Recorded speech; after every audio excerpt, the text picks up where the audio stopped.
আজকে না আমার বন্ধুর রিসেপশন, আর আজকেই তার বিয়ের গিফটটা এসছে, মানে আমার দাদা মা যেটা দেবে, এই যে ইন্ডাকশানটা। অনেকটা রাত হয়ে গেছে আজকে রেডি হতে হতে, কোনো ভিডিও ক্লিপসও নেওয়া হয়নি। এই যে আমি মা দাদা ঝটপট করে বেরোচ্ছি, রাস্তা প্রায় পুরো ফাঁকা।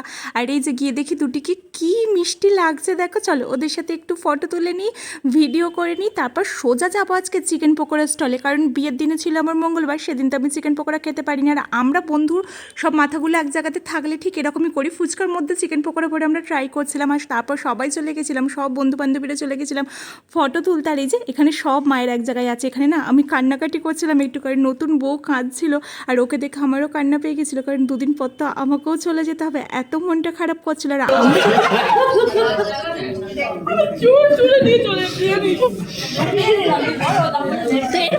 অবস্থা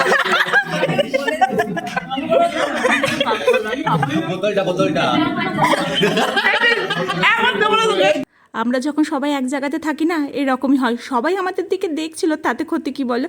কতদিন পর সবাই এক জায়গায় হয়েছি, একটু আনন্দ করতে তো বাঁধন ছাড়া কোনো ক্ষতি নেই। আর দুটো টেবিলকে একসাথে করে আমরা প্রত্যেকটা জায়গাতেই খেতে বসি, আজকেও তার অন্যথা হয়নি, একমাত্র বন্ধুর রিসেপশন বলে কথা। চলো আজকে হাসি ঠাট্টা নিয়ে ভিডিওটা শেষ করি, দেখা হবে নতুন ভিডিও।